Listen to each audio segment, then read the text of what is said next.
Good evening. Thank you for being here, wherever you are, and whatever time it is for you right now. Tonight, we are going to follow the Black Death, not as legend, rumor, or medieval exaggeration, but as a factual reconstruction of how it really spread across continents in the 14th century, step by step, place by place, and decision by decision. This story is about movement, not mystery. It is about trade routes, ports, ships, armies, climate conditions, rodents, fleas, and human networks, and how these ordinary systems carried one of the deadliest pandemics in recorded history from Central Asia into Europe, North Africa, and the Middle East.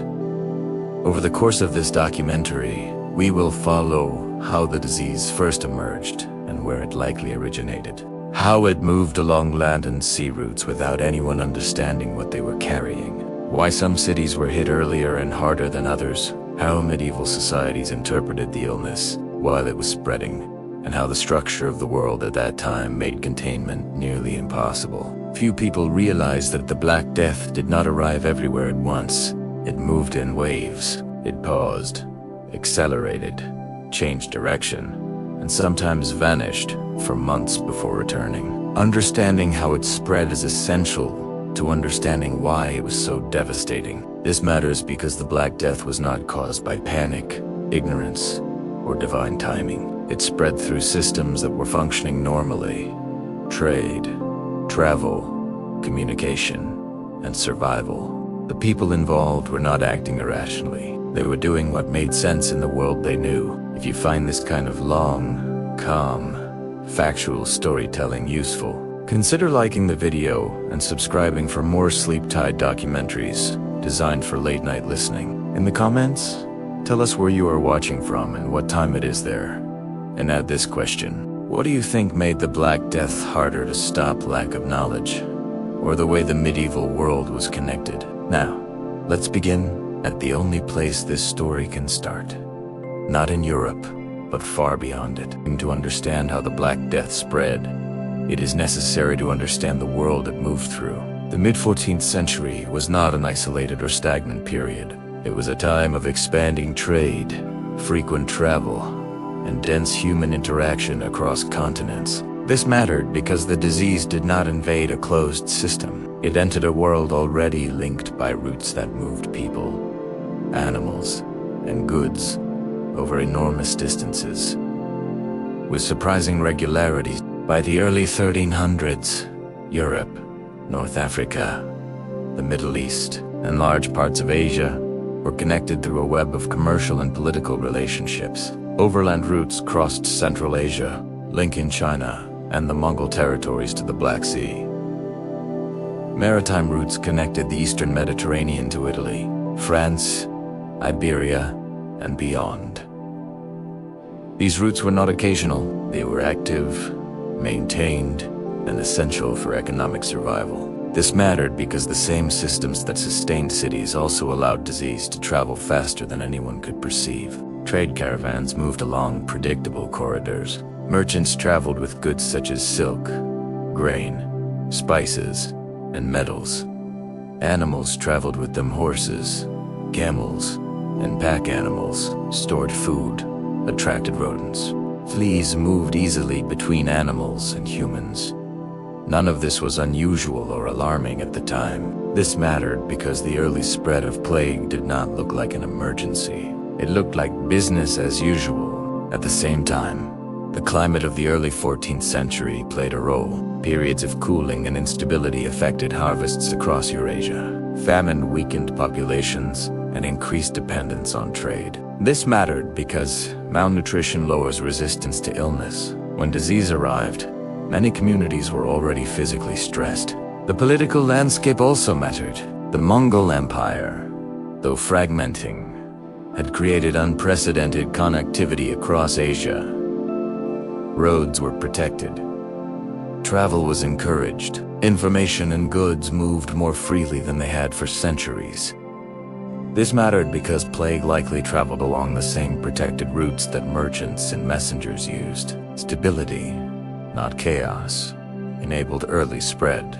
Crucially, There was no concept of contagion as we understand it today.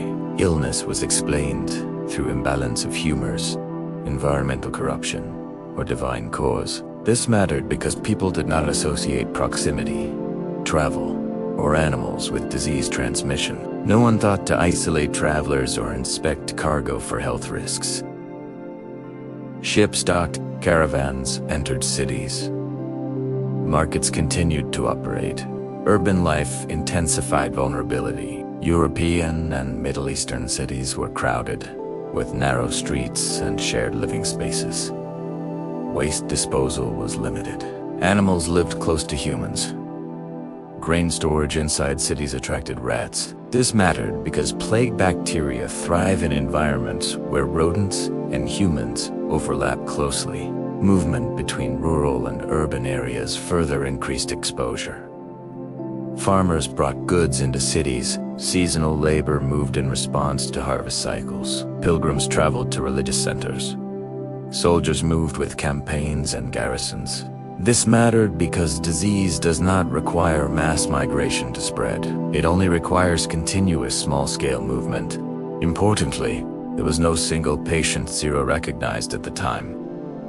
The plague entered human networks invisibly. Early cases would have looked like other illnesses. Fever, weakness, swelling. Death followed quickly, but sudden death was not uncommon in medieval life. This mattered because early warning signals were indistinguishable from background mortality.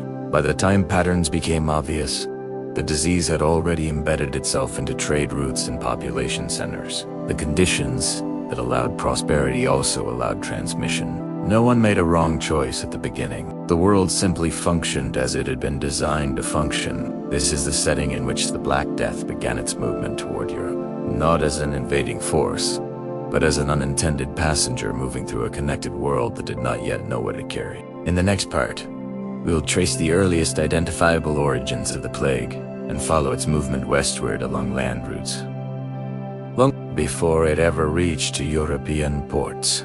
Long before the Black Death appeared in European records, the disease was already moving through regions far to the east. Modern genetic and historical evidence points to Central Asia as the most likely area where the plague bacterium circulated among animal populations before entering large human networks. This mattered because the Black Death did not begin as a human epidemic. It began as a zoonotic disease, maintained in rodent populations and transmitted by fleas, long before humans became its primary hosts.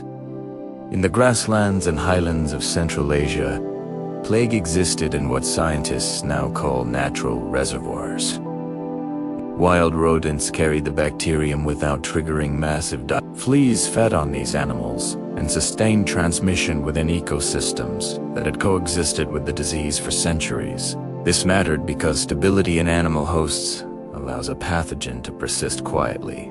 The plague did not need to evolve suddenly to become dangerous. It only needed access to new hosts. That access came through human expansion and movement. Trade routes crossed these regions regularly, connecting China, Mongolia, Persia, and the western reaches of the Mongol world. Caravans moved through areas where infected rodents lived.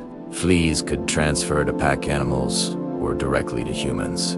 Grain stores along the routes attracted rats, creating points of contact between wild reservoirs and human logistics. This mattered because the shift from animal cycle to human cycle did not require a dramatic event. It required repeated, ordinary contact. As the Mongol Empire expanded in the 13th and early 14th centuries, it reshaped Eurasia into a connected zone of movement.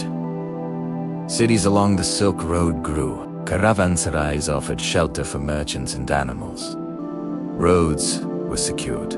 Travel became safer and more predictable. This mattered because plague spread most efficiently through predictable systems. Stability allowed repeated exposure across the same corridors. Historical sources from China and Central Asia describe outbreaks of sudden, lethal illness in the early 1300s.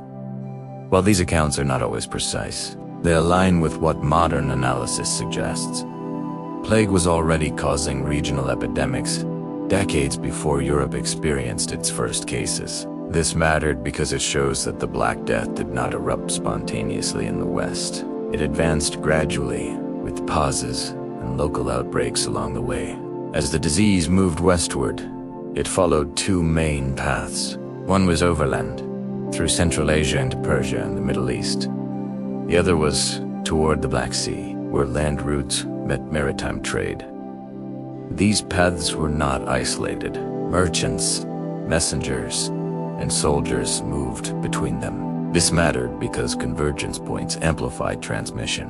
Where routes intersect, diseases gain access to new populations quickly. The siege of Kaffa on the Crimean Peninsula in the mid-1340s is often mentioned in connection with the plague's arrival in Europe. While accounts of deliberate biological warfare are debated, what matters is the setting. Kaffa was a major trading hub linking Asian overland routes to Mediterranean sea lanes. Infected people, animals, and fleas were present. Ships departed regularly. This mattered because the disease did not need intent to spread. It needed timing and movement.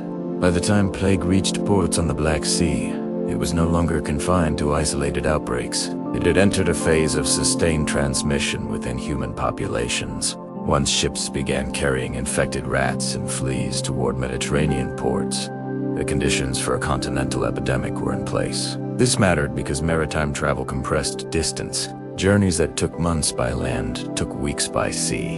Importantly, no one along these routes recognized what was happening as a single, connected phenomenon. Each outbreak was local. Each death was interpreted in isolation. This mattered because containment requires pattern recognition. The Black Death spread precisely because no one yet understood that distant events were linked. By the time the disease crossed into Europe, it had already traveled thousands of kilometers, adapted to human hosts, and embedded itself in the systems that sustained medieval life. Europe was not the beginning of the story. It was the next stage.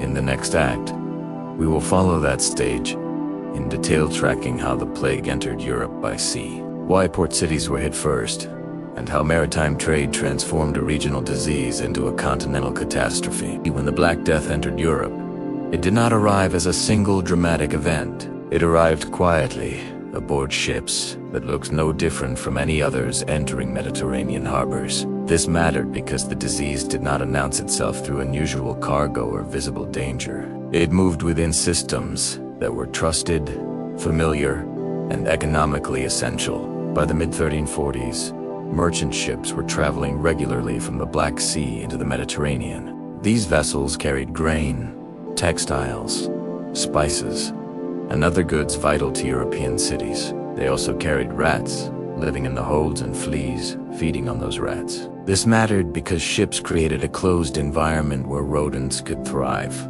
Stored food, limited predators, and stable shelter allowed rat populations to grow during long voyages. Maritime travel compressed geography. What took months by caravan could take weeks by ship.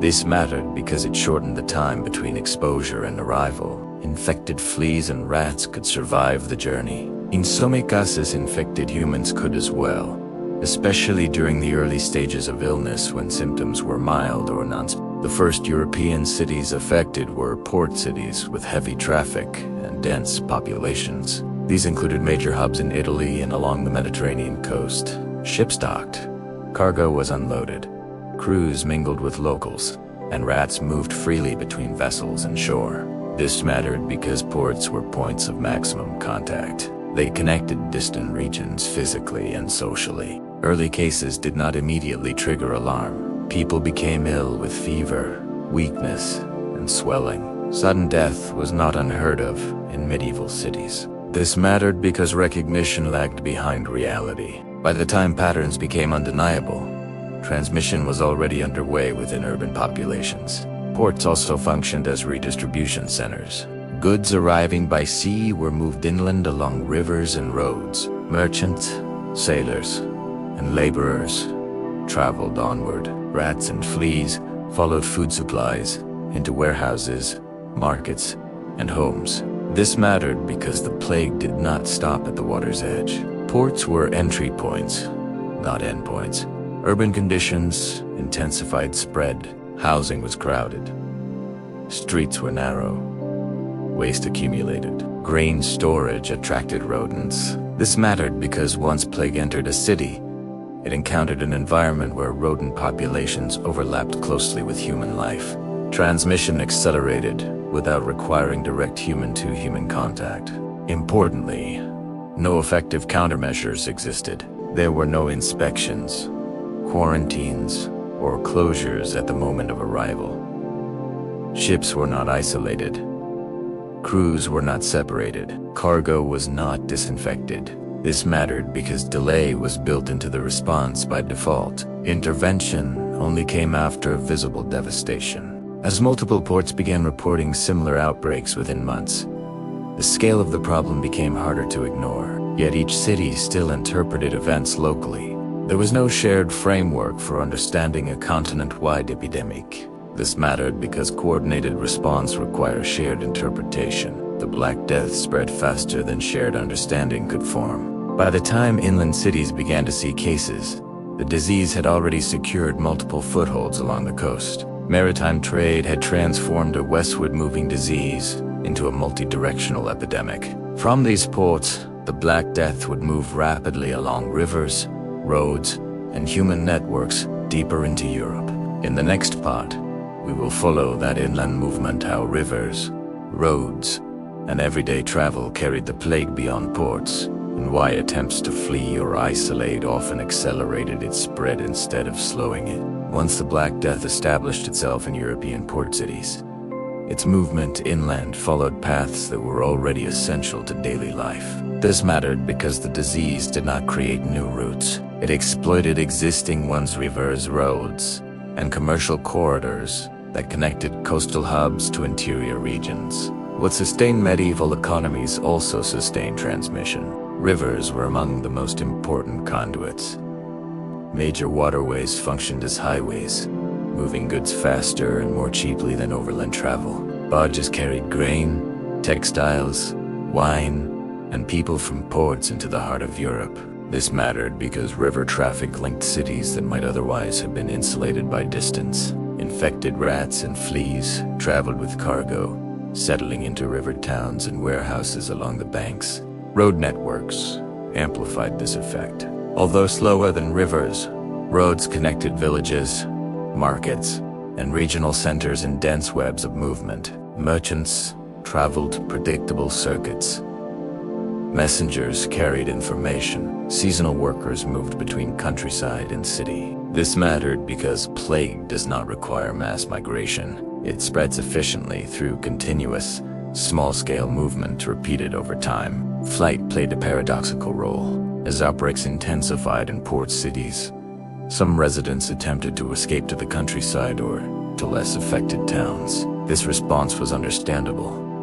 Crowded cities were frightening places during epidemics. This mattered because fleeing often transported the disease into new areas before symptoms were recognized. People who felt healthy at departure could become ill days later, introducing plague into previously unaffected communities. Markets further accelerated spread. Weekly and seasonal markets drew people from surrounding regions into close contact.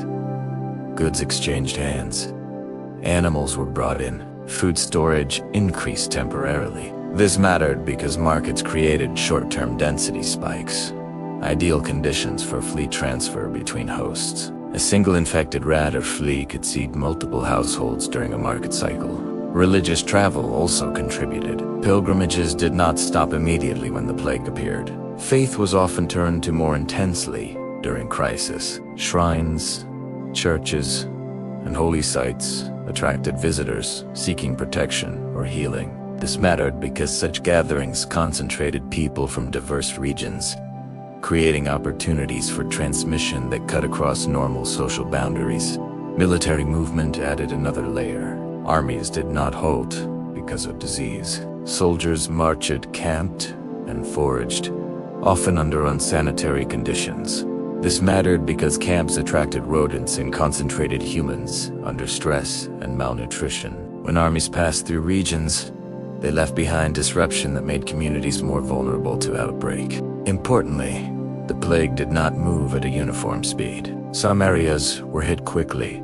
Others experienced delays of months or even years. This mattered because geography, trade intensity, and local conditions shaped exposure. Isolated regions were not immune, but they were often affected later. Delay did not mean safety. It meant postponed impact. Communication lag compounded the problem. News traveled slowly and imprecisely. Reports of disease were fragmented, exaggerated, or dismissed. This mattered because without reliable information, communities could not coordinate responses. Each town faced the disease as if it were a local anomaly rather than part of a broader pattern. By the time inland outbreaks became widespread, the Black Death had already threaded itself through Europe's connective tissue. Rivers, roads, markets, and social obligations ensured that the disease did not remain confined. Attempts to escape danger often redistributed it. Systems designed to support survival became channels of exposure. This phase of spread explains why containment failed repeatedly. The disease moved not through extraordinary events, but through ordinary ones repeated daily. Travel that had been safe for generations suddenly carried invisible risk. In the next part, we will examine how different regions experienced the plague once it took hold. Mortality varied so dramatically, how local conditions shaped outcomes, and why no single response proved effective across all of Europe. As the Black Death moved inland, it did not strike every place with the same force or at the same speed. This mattered because the plague was not a uniform wave. It interacted with local conditions in ways that amplified or reduced its impact. Understanding this variation is essential to understanding how the disease really spread, and why its effects were so uneven across Europe.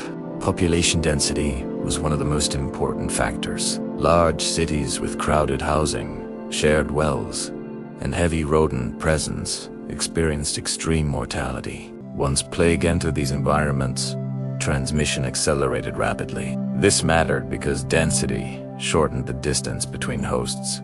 Fleas did not need to travel far to find new animals or humans. Entire neighborhoods could be affected within weeks. Smaller towns and rural villages often experienced lower initial mortality, but this did not mean they were safe. In many cases, the disease arrived later, sometimes months after nearby cities had already been devastated.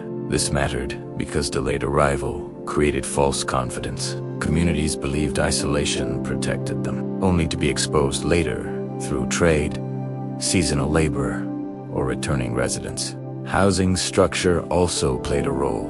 Wealthier households with stone buildings and separate storage areas sometimes saw slower spread than poorer districts with wooden structures and shared spaces. This mattered because rats thrived in cramped, poorly sealed environments. However, structural advantages were limited.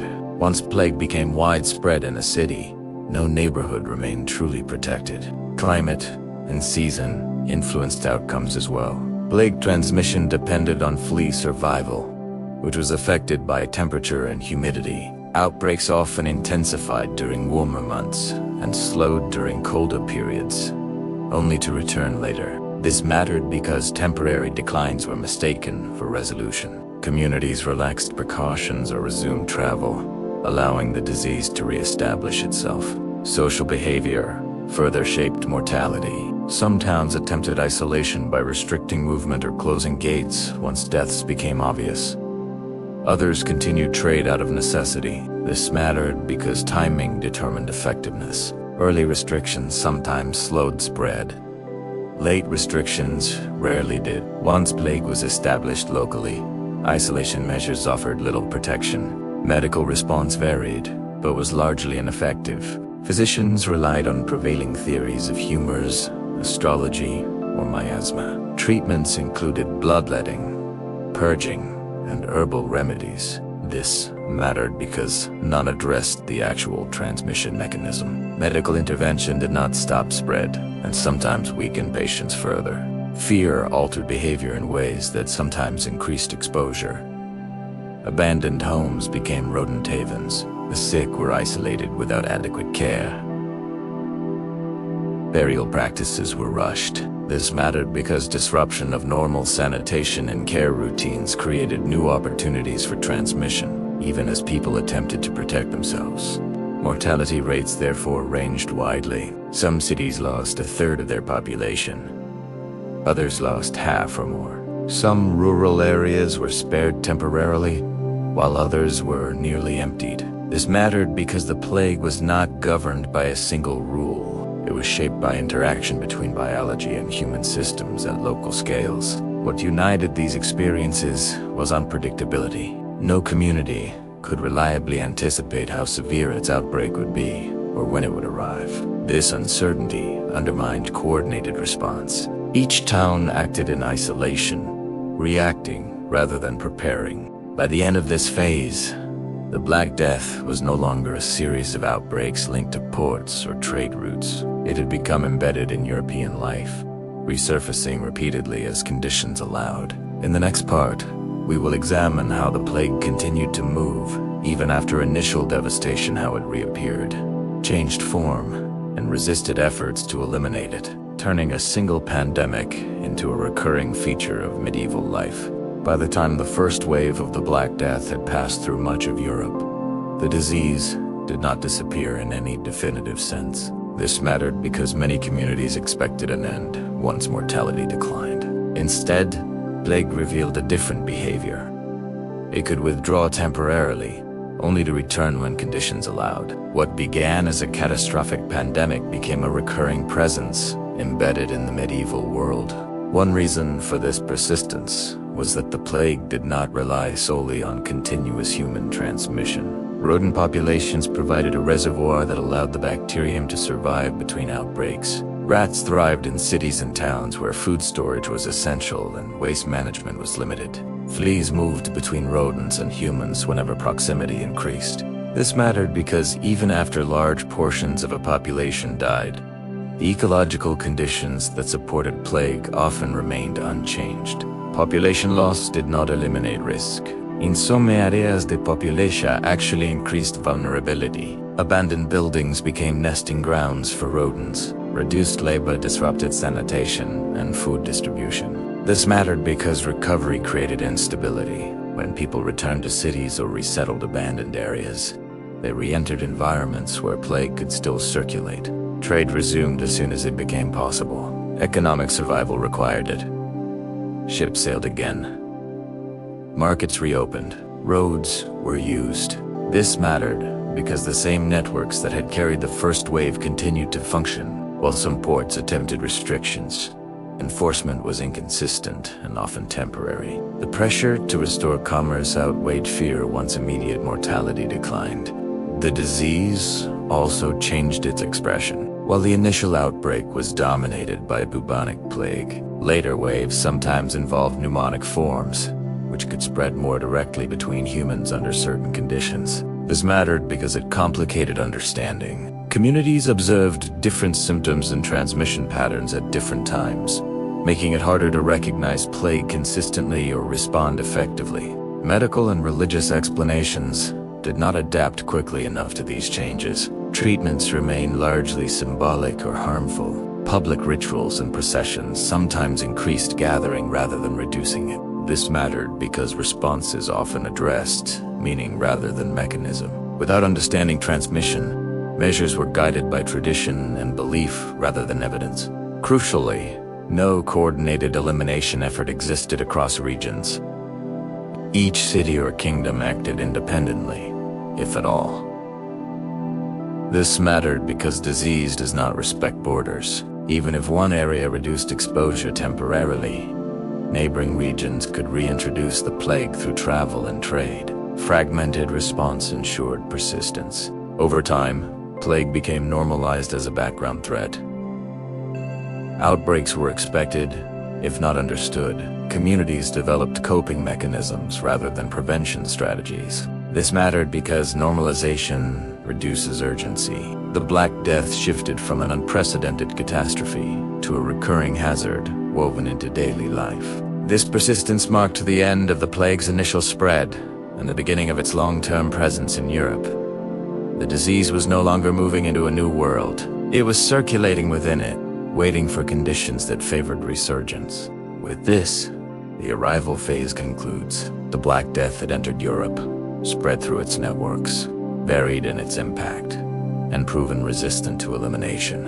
In the next act, we will examine how societies attempted to explain and respond to this new reality, how belief, fear, and emerging public measures shaped life under recurring plague. Once the Black Death became a recurring reality rather than a single passing catastrophe. Societies across Europe, North Africa, and the Middle East faced a new problem: how to explain what was happening. This mattered because explanation shapes response. In a world without germ theory, people relied on existing intellectual, religious, and medical frameworks to make sense of repeated outbreaks that appeared sudden, deadly, and uneven. Medieval medicine was grounded in the theory of the four humors: blood, phlegm, black bile, and yellow bile. Health was understood as balance, disease as imbalance. Plague was therefore interpreted as a disruption caused by environmental or internal factors rather than an external organism. This mattered because treatment focused on restoring balance through bloodletting, purging, diet, and regulated activity. None of these addressed transmission, but they were consistent with accepted knowledge. Environmental explanations were also common. Many physicians believed plague was caused by corrupted air, or miasma, produced by rotting matter, astrological alignments, or unusual weather. This mattered because air was shared by everyone. If the air itself was poisonous, isolation from specific people or animals made little sense. Efforts focused on purifying spaces with smoke, herbs, or perfumes, rather than reducing contact. Astrologists provided another explanatory layer. Planetary conjunctions were cited as causes of atmospheric corruption. Learned treatises circulated explaining how celestial events had altered the natural order. This mattered because it framed plague as inevitable rather than preventable. If the heavens were responsible, human intervention could only mitigate symptoms, not stop the disease. Religious interpretation dominated popular understanding. Many saw the plague as divine punishment for collective sin. This mattered because it shaped behavior. Communities organized processions, prayers, and acts of repentance. While these actions provided social cohesion and meaning, they also brought people together in close proximity, sometimes increasing transmission. Importantly, these explanations were not mutually exclusive.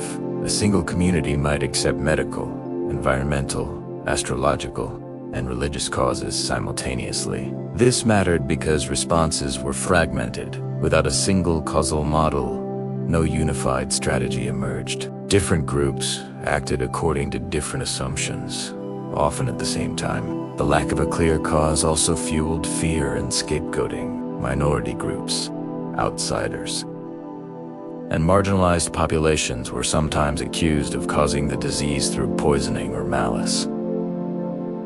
This mattered because fear seeks agency. When a cause is invisible, societies often assign blame to visible targets. These reactions led to violence and persecution without reducing disease spread. Despite their limitations, these explanatory systems were not irrational.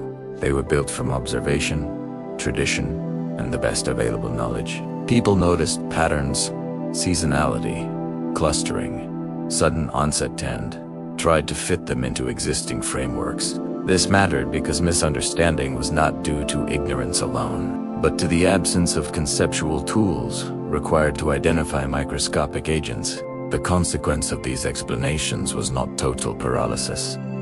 Communities did act. They cleaned streets, adjusted diets, avoided certain activities, and altered burial practices. Some measures had limited effect, others had none. What they lacked was a mechanism-based understanding that could guide consistent prevention. This explanatory gap defined life with the plague. People lived under a constant threat they could describe, but not control. Each outbreak renewed debate about cause and response, without resolving either. In the next part, we will examine how fear and uncertainty reshaped social behavior, how people altered daily life, how institutions strained under repeated outbreaks, and how attempts at protection sometimes deepened disruption rather than reducing risk.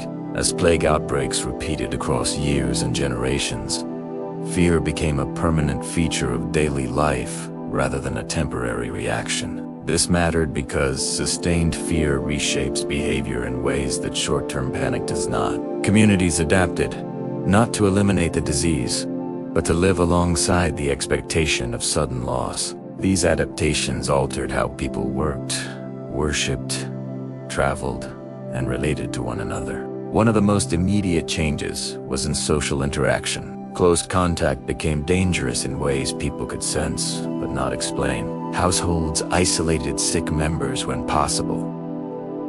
Neighbors avoided one another. Inns, taverns, and gathering places emptied during outbreaks. This mattered because medieval life was built on proximity. Work, trade, and social support all depended on physical closeness. Reducing contact disrupted the basic fabric of community. Work patterns shifted as well. Skilled laborers, officials, and clergy died in large numbers, leaving gaps that could not be filled quickly. Fields went unharvested, workshops closed. Essential services faltered. This mattered because repeated outbreaks prevented full recovery. Just as communities began to rebuild, the disease returned, removing experience and continuity once again. Religious life changed under pressure. Public worship was both a source of comfort and a source of risk. Some clergy continued ministering to the sick, often dying in the process. Others fled. This mattered because religious institutions were central to medieval society. Their weakening created spiritual uncertainty alongside material loss. Faith did not disappear, but its institutional expression became unstable. Family structures were also affected. High mortality broke generational chains. Children were orphaned. Inheritance patterns shifted abruptly. This mattered because property and social status depended on lineage. Sudden loss disrupted long-term planning and encouraged short-term survival strategies. Marriage rates fluctuated. Remarriage became common. Stability gave way to adaptation. Fear altered movement in complex ways. During outbreaks, travel slowed as people avoided known hotspots. Between outbreaks, movement resumed aggressively as people sought opportunity in depopulated areas. This mattered because plague spread unevenly over time. Periods of avoidance alternated with periods of intensified movement, allowing the disease to persist. Burial practices changed dramatically. Traditional rituals became impractical during mass death. Graves were dug quickly. Bodies were buried in groups. This mattered because burial was not only a religious act, but a social one. Its disruption intensified the sense of breakdown and loss of order. Trust eroded under sustained threat. Outsiders were viewed with suspicion. The sick were feared. The dead were hurried away.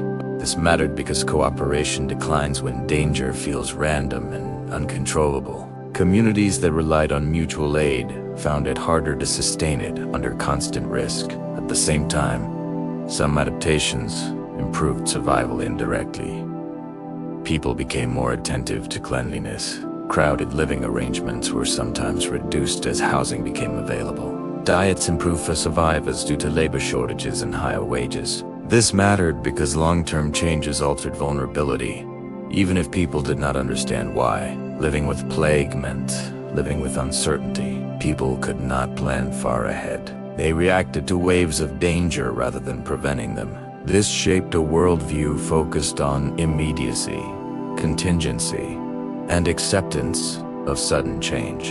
In the next part, we will examine how institutions, cities, governments, and emerging public authorities attempted to impose order on this instability, and how early forms of public health began to appear under the pressure of repeated outbreaks. As the Black Death returned again and again, its impact moved beyond households and neighborhoods and and began to test the capacity of institutions themselves. Cities, churches, and governing bodies were forced to respond, not to a single emergency, but to a condition that threatened to recur indefinitely. This mattered because institutions are designed for continuity. Repeated disruption exposes their limits and forces adaptation. City governments were among the first to feel this strain. Urban authorities were responsible for maintaining order, collecting taxes, regulating markets, and ensuring basic sanitation.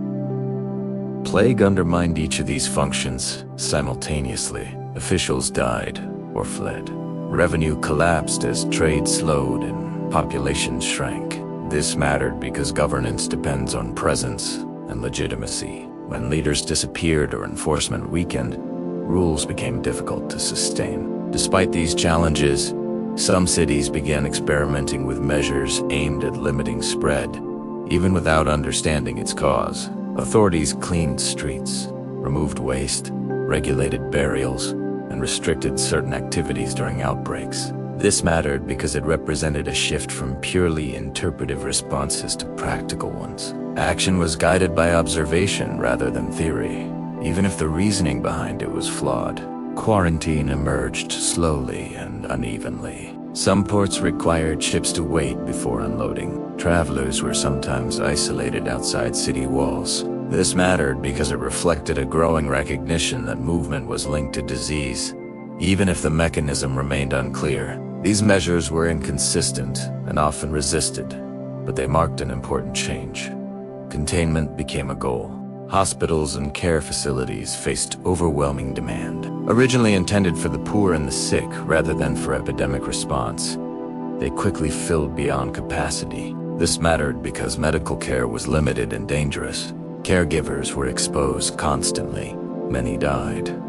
Further reducing capacity, institutions designed to help became sites of risk. Religious institutions struggled with conflicting obligations. Clergy were expected to provide care, last rites, and burial, yet doing so exposed them to infection. Some fulfilled these duties at great personal cost.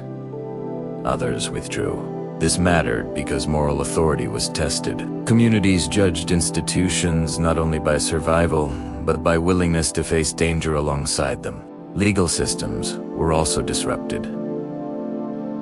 Courts closed, contracts went unenforced, property disputes multiplied as heirs died unexpectedly. This mattered because law depends on stability and record. Plague created gaps that could not be resolved easily, undermining trust in long-term agreements. Over time, these pressures led to structural change. Cities began to formalize health boards, appoint officials to oversee sanitation, and regulate responses to outbreaks more systematically. This mattered because it marked the early formation of public health as a civic responsibility rather than a private concern. The motivation was survival, not science. These institutional responses were imperfect and often ineffective at stopping plague outright. However, they altered how societies understood collective responsibility. The idea that authorities could intervene to reduce risk, even without full understanding, gained traction. This mattered because it laid groundwork for later developments in epidemic control. Plague forced institutions to confront their own fragility. Some adapted, others collapsed or lost influence. The disease did not merely kill individuals. It tested the resilience of social systems over decades.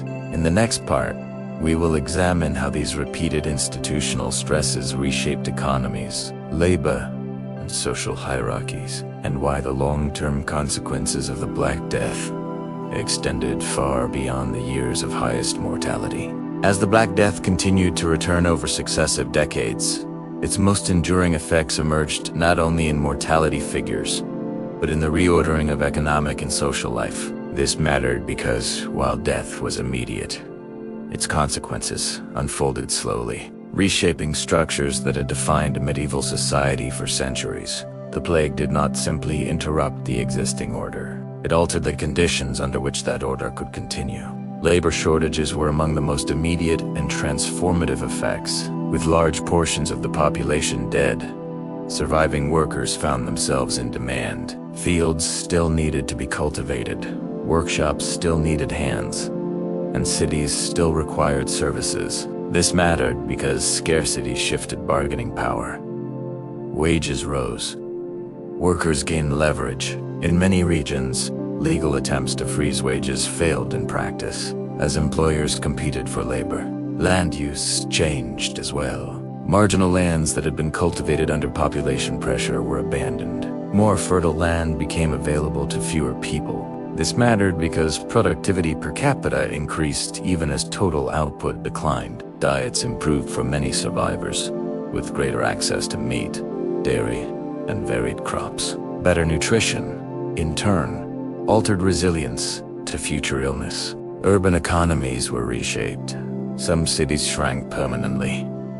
Others adapted by specializing or restructuring trade.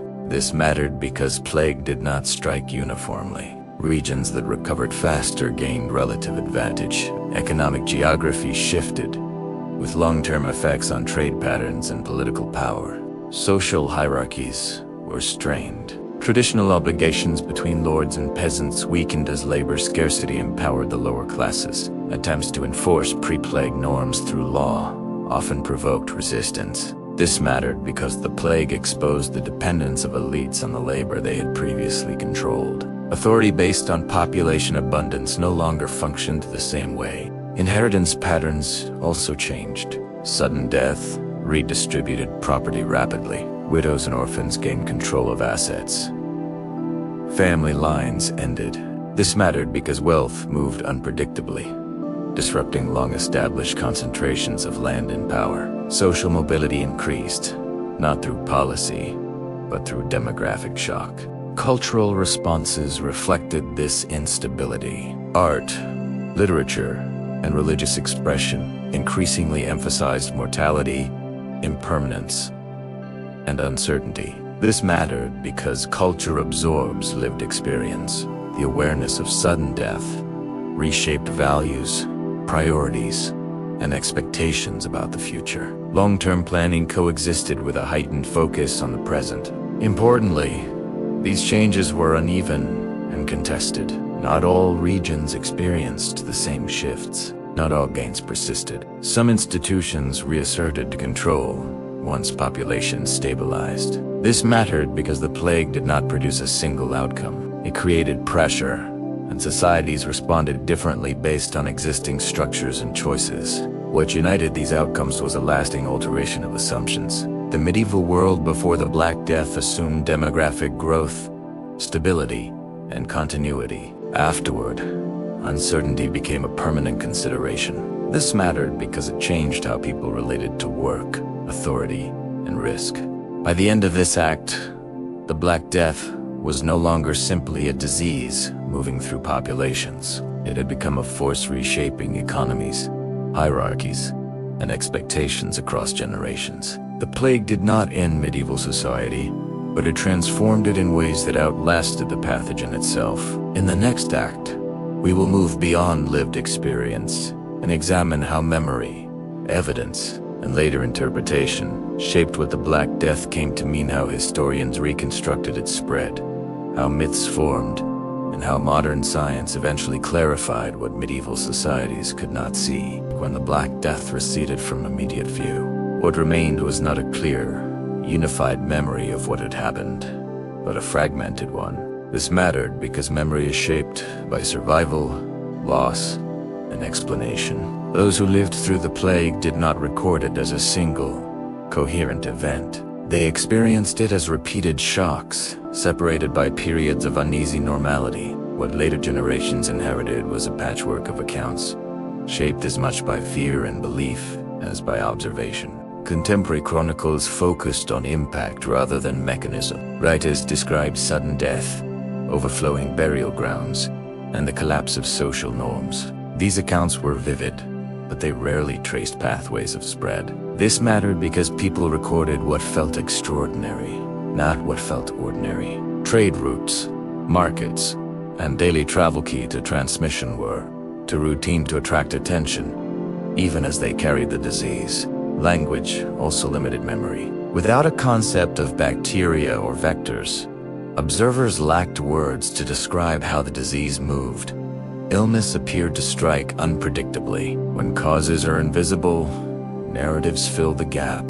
Divine punishment, corrupted air, and moral failure became explanatory shortcuts. This mattered because once these explanations settled, they shaped what was remembered and what was ignored. Regional isolation further fragmented memory. Each city remembered its own suffering as unique. Connections between outbreaks were rarely emphasized.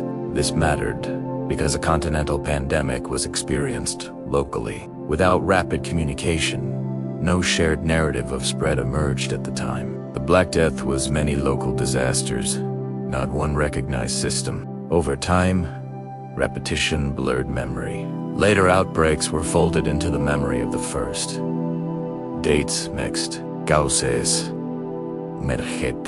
This mattered because what we now call the Black Death was, in lived experience, a sequence of plagues. The label came later. Memory compressed decades into a single catastrophe, obscuring the step-by-step movement that made it possible. Official records preserved number stacks losses, deaths among clergy, abandoned properties, but not pathways. These documents mattered for administration, not explanation. They recorded consequence without cause. As generations passed, even these records lost immediately. What survived was the sense of enormity, not the mechanics. This transition from lived experience to symbolic memory shaped how the plague was understood for centuries. The disease became a moral and cultural reference point rather than an epidemiological one. This mattered because interpretation followed memory. Without a clear memory of spread, later explanations repeated earlier assumptions. By the time scholars began revisiting medieval sources systematically, the original context had already thinned. What remained were descriptions of suffering, not of movement. To reconstruct how the Black Death really spread, historians would have to work against memory rather than with it. In the next part, we will examine how early historians interpreted the plague, how myths and simplifications took hold, and why the question of spread remained unresolved long after the event itself had passed. When later generations attempted to explain the Black Death, they inherited sources that were emotionally powerful but analytically limited. This mattered because early histories were built on chronicles, sermons, and administrative records that described devastation without explaining transmission. As a result, interpretations focused on meaning rather than mechanism, reinforcing myths that persisted for centuries. Medieval and early modern historians tended to treat the plague as a singular, overwhelming event rather than as a process that unfolded through networks. They emphasized mortality totals, moral collapse, and divine judgment. This mattered because framing the plague as an external catastrophe discouraged inquiry into how it actually moved. If the disease was an act of God or a poisoned atmosphere, then tracing roots and vectors seemed irrelevant. One persistent myth was that the plague spread primarily through direct human contact alone. Observers noticed that caregivers and family members often died after tending the sick. This mattered because it appeared to confirm a human-to-human pathway, especially in cases of pneumonic plague. However, this interpretation overlooked the role of rodents and fleas, which operated silently in the background. Because rats were ubiquitous and unremarkable, they rarely entered historical explanations. Another misconception centered on suddenness. Many accounts suggested that the plague appeared everywhere at once. This mattered because simultaneity implies in reality, the disease moved unevenly, with delays of weeks, months, or even years between regions. The illusion of simultaneity arose from slow communication and retrospective compression of time. Later, historians, relying on these sources, repeated the error. Geography was also misunderstood. Early writers often assumed the plague originated in Europe or the Mediterranean itself. This mattered because it obscured the role of long-distance trade and Eurasian connectivity. Without a global perspective, historians could not see how overland routes and maritime links shaped spread.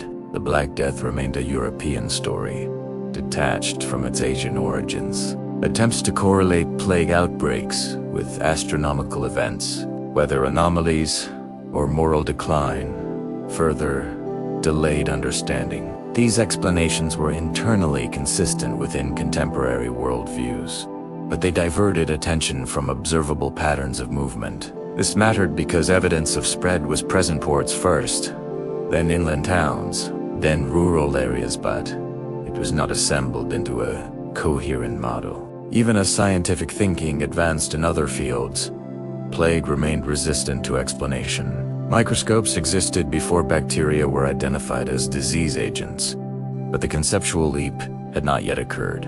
This mattered because observation alone is insufficient without the right framework. Fleas, rats, and bacteria were visible, but their connection was not. By the 17th and 18th centuries, plague had receded from much of Western Europe, reducing urgency. When the threat fades, investigation slows. This mattered because the disappearance of frequent outbreaks removed the practical pressure to solve the problem. The Black Death became a historical memory rather than a living question. As a result, myths persisted remarkably long. The plague was remembered as a punishment, a curse, or an unavoidable calamity rather than as a disease that moved through specific systems. This shaped public understanding well into the modern era and influenced responses to later epidemics. In the next part, we will examine how advances in science, archaeology, and genetics finally allowed researchers to reconstruct the true pathways of the Black Death, how evidence overcame myth, and how the story of spread was rebuilt centuries after the last medieval outbreak. The long delay in understanding how the Black Death spread ended only when new kinds of evidence became available and older assumptions were set aside. This mattered because the problem was not a lack of data, but a lack of tools to connect that data across time, space, and disciplines. Once those tools emerged, the plague could finally be studied as a system rather than a mystery. One turning point came with the development of modern epidemiology in the 19th century. As scientists began to study cholera, typhus, and other epidemics, patterns of transmission became visible through mapping and statistics. This mattered because it introduced the idea that disease follows roots, not fate. Although plague was no longer widespread in Western Europe, these methods provided a framework that could be applied retrospectively to historical outbreaks. The identification of bacteria as agents of disease was decisive. When Yersinia pestis was isolated in the late 19th century, the Black Death ceased to be an abstract calamity and became a biological event with a specific cause. This mattered because it allowed historical descriptions of symptoms to be reinterpreted with precision. Swollen lymph nodes, fever, and rapid death aligned closely with bubonic plague, while accounts of sudden respiratory failure pointed to pneumonic forms. Understanding the role of vectors followed. Research showed that fleas, particularly those carried by rats, could transmit plague efficiently between animals and humans. This mattered because it explained inconsistencies in earlier accounts. Direct human contact was sometimes relevant, but not always necessary. The disease could move invisibly, carried by rodents that traveled with trade goods and food supplies. Archaeology contributed another layer of evidence. Mass graves associated with plague outbreaks provided material for study. Burial patterns, settlement, abandonment, and changes in land use aligned with historical time. This mattered because physical evidence could confirm or challenge written sources. Archaeology showed where population collapse occurred and where it did not, helping to map spread and impact more accurately. In recent decades, genetics has transformed reconstruction further. DNA extracted from human remains in plagiaris cemeteries has confirmed the presence of Yersinia pestis victims across Europe.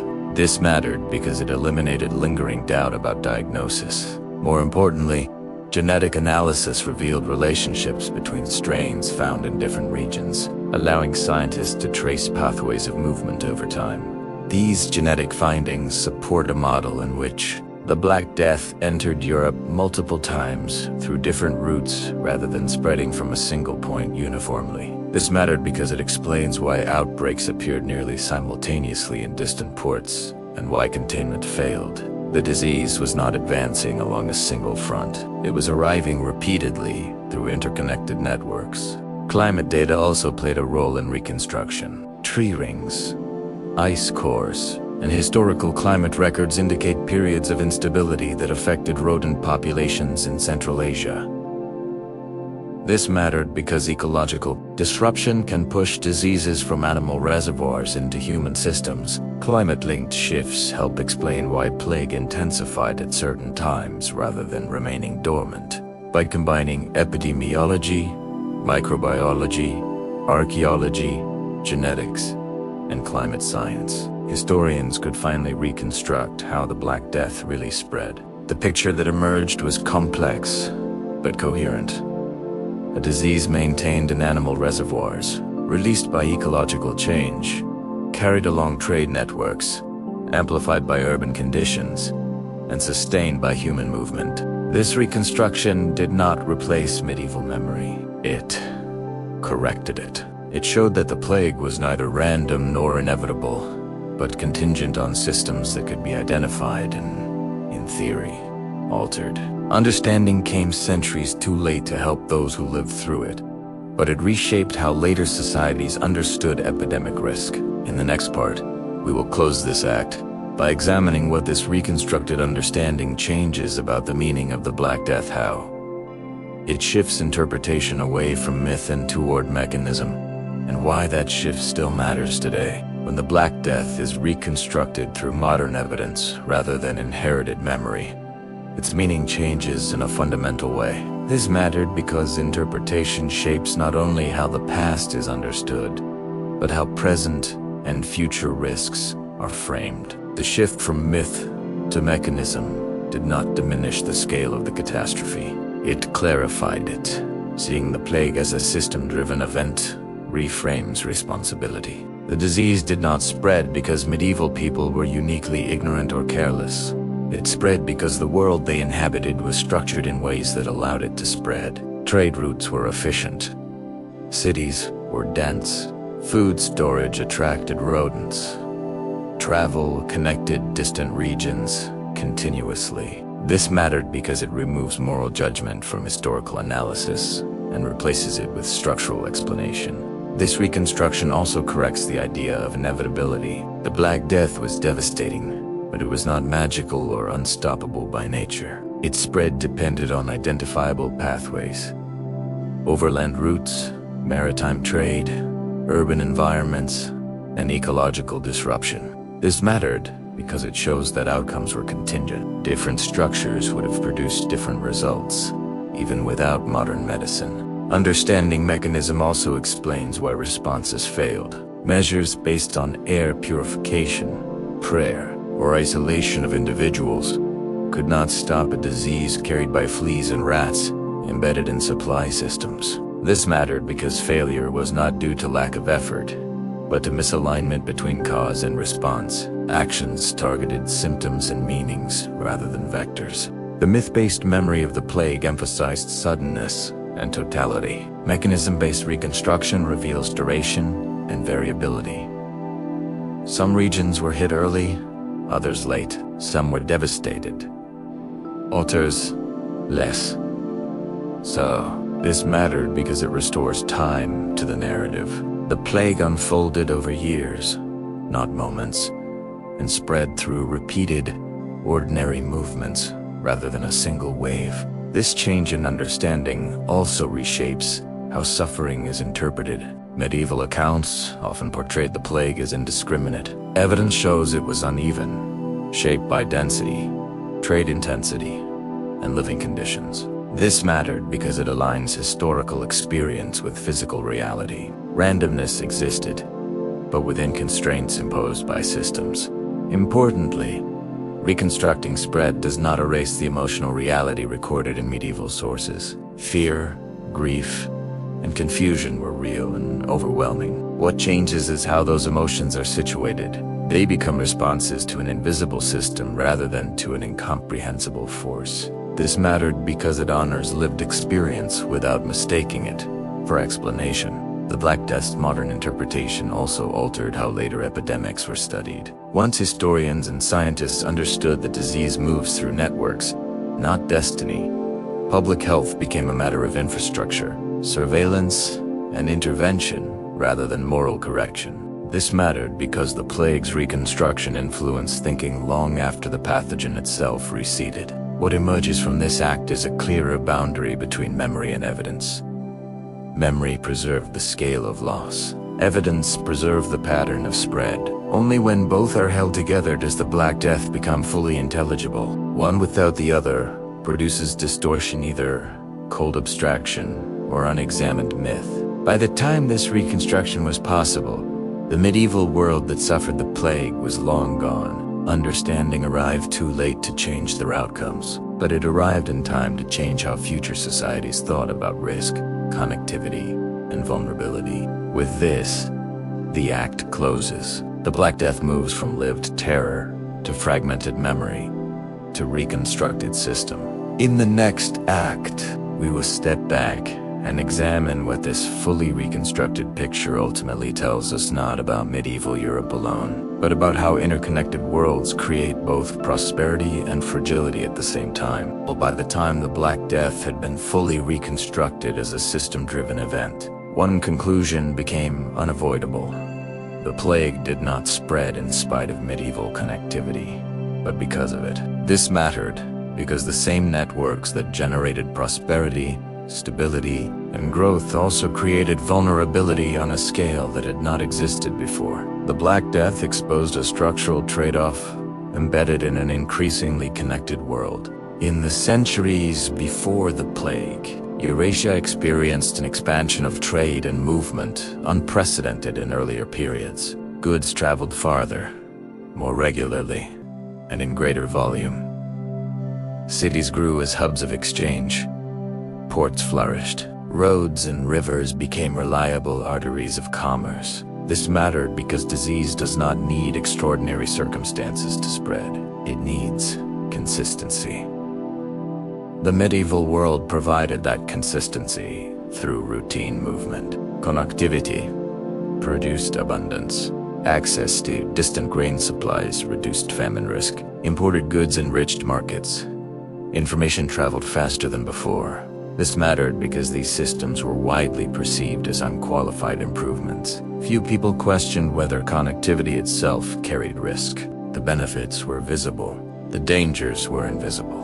Urbanization intensified this vulnerability. Cities concentrated people, animals, and resources in confined spaces. Food storage became essential, drawing rodents into human environments. Waste accumulated. Housing density increased. This mattered because plague transmission thrived at the intersection of density and movement.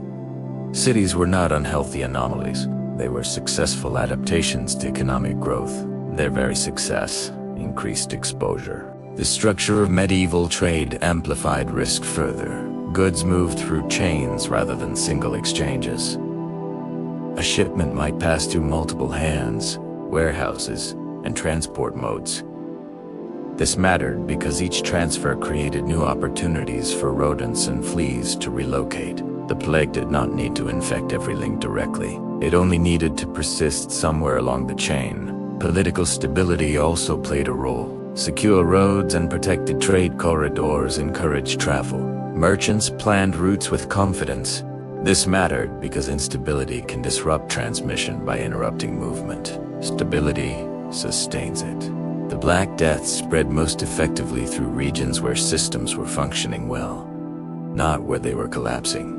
Crucially, none of these vulnerabilities were recognized at the time. There was no concept of systemic risk. Each component, trade, urban growth, mobility, was evaluated on its own merits.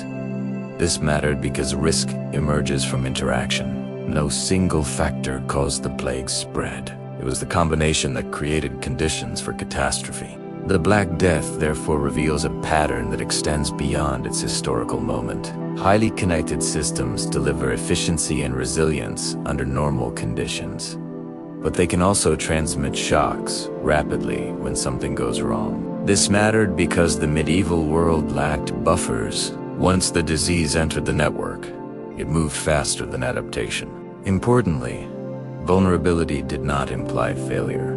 The systems that spread plague were not mistakes. They were rational responses to economic and social needs. This mattered because it challenges narratives that frame disaster as the result of poor choices. The Black Death arose from successful systems operating without awareness of their hidden costs. By examining the world that made the plague possible, we begin to see the disaster not as an interruption of progress, but as a consequence of it. Connectivity increased prosperity and fragility simultaneously. The two were inseparable. In the next part, we will examine how this fragility manifested during the plague itself, how interconnected systems amplified impact, spread shock across regions, and prevented local recovery from remaining local. Once the Black Death entered the medieval world's networks, those same networks ensured that its impact could not remain localized. This mattered because societies often expect crises to be containable. A bad harvest affects one region. A war disrupts a border zone. The plague did not behave this way. Interconnection meant that shock in one place transmitted consequences far beyond the point of initial impact. Trade systems were among the first amplifiers. When mortality struck a port city, commerce slowed or halted. Ships were delayed. Goods failed to arrive. This mattered because cities downstream depended on those goods. Grain shortages appeared in places not yet affected by plague. Prices rose. Scarcity spread faster than disease itself. Economic shock preceded biological exposure in many regions. Labor systems amplified disruption as well. Skilled workers were not easily replaceable. When craftsmen, sailors, administrators, or clergy died, their absence rippled outward. This mattered because specialization ties distant communities together. A ship without sailors does not sail. A market without officials does not function. The death of individuals disrupted entire chains of activity. Financial systems transmitted fear and instability. Credit relationships depended on trust and continuity. When debtors or creditors died suddenly, obligations became uncertain. This mattered because commerce relied on expectation of future settlement. Plague undermined that expectation. Contracts were abandoned.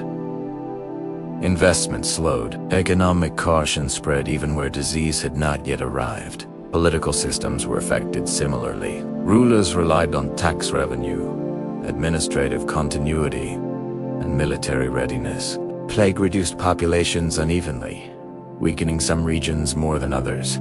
This mattered because imbalance created vulnerability. Borders became porous. Internal unrest increased. Decisions made under pressure often prioritized immediate control over long-term stability. Food distribution became a critical stress point. Even where harvests were adequate, transport and labor shortages prevented food from reaching markets efficiently. This mattered because hunger weakens resistance to disease. The biological and economic effects of plague reinforced each other, creating feedback loops that intensified mortality. Social trust eroded as shocks propagated. When systems fail unpredictably, people withdraw cooperation. Merchants avoided risk. Families hoarded resources. Communities closed themselves off. This mattered because fragmentation reduced collective capacity to respond. Each group acted defensively, often worsening shortages elsewhere. Importantly, these cascading effects were not driven by panic alone. They were rational responses to uncertainty. When future conditions cannot be predicted, conserving resources and reducing exposure makes sense. This mattered because the amplification of shock did not require irrational behavior.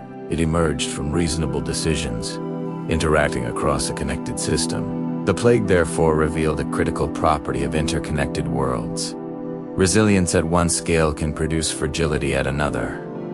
Local efficiency created global vulnerability. Once disruption entered the network, it spread faster than coordination could contain it.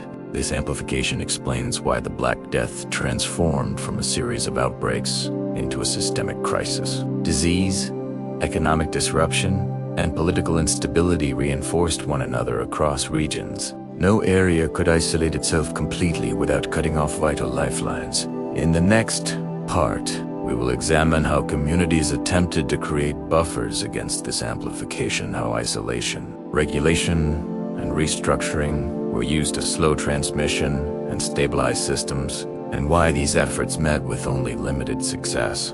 As the Black Death exposed how interconnected systems amplified shock, communities began searching for ways to create buffers measures that could slow transmission, protect resources, and stabilize life long enough to endure repeated outbreaks. This mattered because buffering is how societies attempt to regain control when prevention has failed.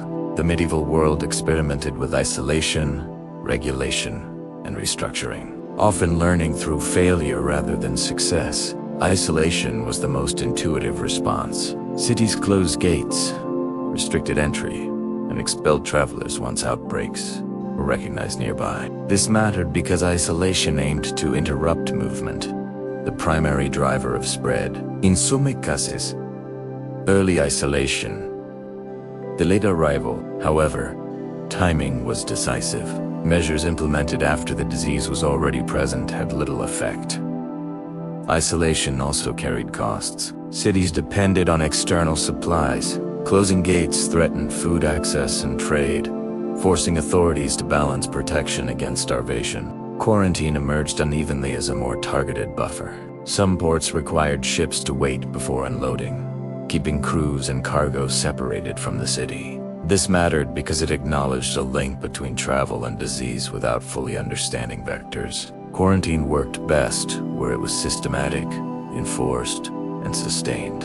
Where enforcement lapsed or exemptions were granted for economic reasons, its effectiveness collapsed. Partial buffering produced partial results. Regulation of markets and gatherings followed. Authorities limited fairs, processions, and large assemblies during outbreaks. This mattered because density spikes had proven dangerous, yet regulation conflicted with social and religious needs. Markets were essential for survival. Worship was essential for meaning. Restrictions were often relaxed under pressure, allowing transmission to resume. Buffering failed when it could not be maintained.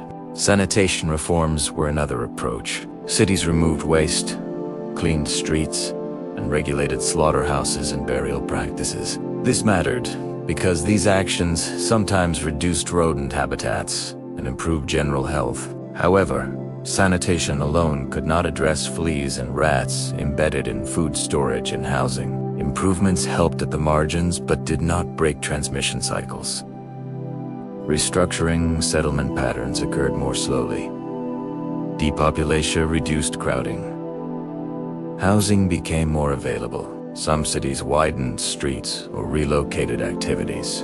This mattered because reduced density can lower risk over time. These changes, however, were long-term adaptations rather than immediate buffers. They altered vulnerability gradually, not during acute outbreaks. Economic buffering proved especially difficult. Attempts to regulate wages, prices, and labor movement often backfired. Controls provoked resistance or evasion. This mattered because buffering requires compliance. When rules threaten livelihoods, people find ways around them, reintroducing movement and contact. The limits of buffering became clear with repeated waves. Measures that slowed one outbreak failed against the next when fatigue set in. Enforcement weakened. Compliance declined. This mattered because sustained buffering demands resources and trust. Both were eroded by ongoing loss. Despite these limits, buffering attempts were not meaningless.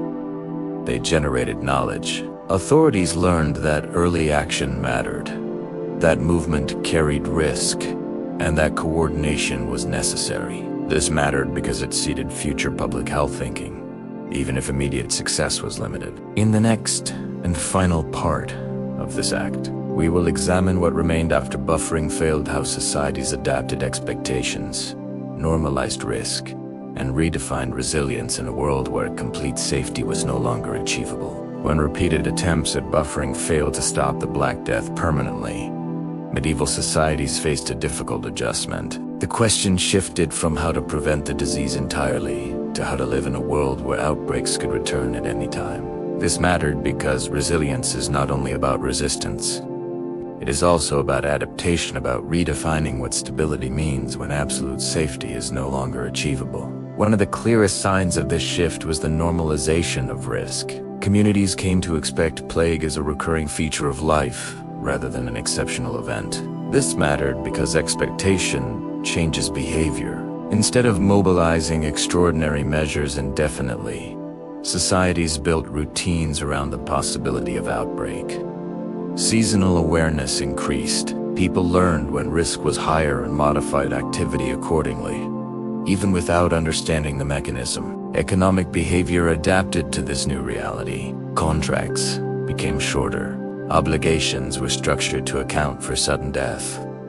Wills were written more frequently. This mattered because planning horizons shrank. Long-term certainty was replaced by contingency. Economic resilience emerged not from stability, but from flexibility. Institutions adjusted as well. Cities retained health regulations, even between outbreaks. Quarantine infrastructure, once temporary, became permanent in some ports. This mattered because preparedness replaced reaction. While these measures did not eliminate plague, they reduced shock when it returned. Systems learned to absorb disruption rather than collapse. Social norms evolved in parallel. Communities developed informal rules about avoidance during illness, care of the sick, and burial practices. This mattered because shared expectations reduced chaos. Even imperfect norms can coordinate behavior when formal enforcement is weak. The plague forced societies to articulate boundaries between duty and self-preservation. Importantly, resilience did not mean indifference. Fear never disappeared. What changed was its management. Panic gave way to cautious acceptance. This mattered because unmanaged fear is itself Societies that learned to function under persistent threat maintained continuity better than those that oscillated between denial and panic. The normalization of risk also reshaped cultural outlook. Mortality became a visible, accepted part of life. Art, literature, and religious expression reflected impermanence and uncertainty. This mattered because culture encodes adaptation. It teaches people how to interpret experience and where to place expectations. The Black Death left a cultural imprint that outlasted the pathogen's most intense phases. This adaptation had limits. Normalizing risk did not protect the most vulnerable equally. The poor, the sick, and the marginalized continued to bear disproportionate harm. This mattered because resilience was uneven. Societies adapted at the collective level, but individuals experienced that adaptation differently, depending on resources and position. By redefining resilience, medieval societies did not defeat the plague, but they survived it. The world that emerged was not the same as the one that preceded the Black Death. It was more cautious, more flexibly, and more aware of hidden vulnerability within connected systems. With this, the arc of vulnerability closes. The Black Death revealed how prosperity and connectivity could generate fragility, how attempts at control met limits, and how adaptation replaced prevention. In the next act, we will step back from medieval society and examine what this long process ultimately teaches us, how the Black Death's real pattern of spread reframes our understanding of pandemics, risk, and interconnected worlds beyond its historical moment. When the Black Death is viewed in full, from its origins in animal reservoirs to its movement along trade routes, its persistence, and its long social aftermath, it becomes clear that pandemics are not discrete events. They are systems. This matters because events are sudden and bounded, while systems operate continuously, often invisibly, until conditions align to produce catastrophe. The Black Death did not happen in a single moment. It unfolded as a process embedded in the structure of the medieval world. Seeing the plague as a system explains why it was so difficult to stop. No single decision caused its spread, and no single intervention could halt it. Trade, travel, food storage, urban density, climate variability, and animal ecology all interact. This mattered because removing one element would not have been enough. The system had redundancy. If one route slowed, another carried the disease forward. This systemic view also explains why responsibility cannot be assigned cleanly. There was no villain, no fatal, or no moment when a different choice would have prevented disaster entirely. Merchants traded because trade was necessary. Cities grew because people needed security and opportunity. Movement continued because survival depended on it. This mattered because pandemics emerged from normal behavior amplified by scale and connection, not from abnormal acts. The Black Death also shows that systems can appear stable right up until failure. For decades, Eurasian trade expanded without producing continent-wide disease. Then, under specific ecological and climatic pressures, the same system transmitted plague rapidly. This mattered because stability breeds confidence. When systems work repeatedly, their hidden risks are discounted. Pandemics exploit that discounting. Another lesson concerns speed. Systems move faster than perception. The plague traveled along routes faster than information about it could travel back. By the time patterns were recognized, transmission was already widespread. This mattered because response always lagged reality. The system's pace outstripped human ability to observe and coordinate. Importantly, the Black Death demonstrates that pandemics reshaped systems even after transmission slows. Trade patterns changed, labor relations shifted, institutions adapted. This mattered because impact does not end with infection. Systems reorganize around loss, creating new equilibria that persist long after the pathogen recedes. This systemic framing also clarifies why pandemics resist simple narratives. Stories prefer beginnings and endings. Systems do not provide them. The Black Death had no clear start date and no clean conclusion. It faded unevenly, returned intermittently, and left lasting structural change. This mattered because attempts to narrate it as a single disaster obscure its true nature. Understanding pandemics as systems also changes how evidence is evaluated. No single source chronicle. Grave genome tells the whole story. Only by integrating multiple kinds of data can movement be reconstructed. This mattered because the Black Death could only be understood centuries later, when disciplines converged to map its pathways. Finally, this perspective shifts focus from blame to design. If pandemics are system outcomes, then prevention and mitigation depend on how systems are built and buffered, not on moral judgment. The medieval world lacked the tools to redesign its systems. Modern societies do, at least in theory. This mattered because the Black Death is not only a historical case, it is a baseline for thinking about risk in connected worlds. In the next part, we will examine how the Black Death challenges common assumptions about preparedness, why knowledge alone is not enough, why early warning often fails, and why action must precede certainty in system-driven crises. One of the most enduring lessons of the Black Death is that preparedness often fails. Not because people lack intelligence or concern, but because action is delayed until certainty arrives. This mattered in the 14th century, and it matters in any system-driven crises. When threats emerge gradually and ambiguously, societies tend to wait for confirmation. By the time confirmation is available, the window for effective intervention has already narrowed or closed. During the early spread of the plague, no single signal demanded decisive action. Isolated outbreaks were common in medieval life. Death rates fluctuated due to famine, war, and local disease. This mattered because preparedness depends on distinguishing the exceptional from the ordinary. The Black Death blended into background risk until it exceeded thresholds too quickly for incremental response to keep up. Preparedness also failed because knowledge was fragmented. Information traveled slowly and inconsistently. Cities learned of outbreaks elsewhere through rumor, partial reports, or delayed messengers. This mattered because action requires shared understanding. Without synchronized information, Each community acted as if it were facing a local anomaly rather than a system-wide threat. Coordination lagged transmission, even when warning signs accumulated.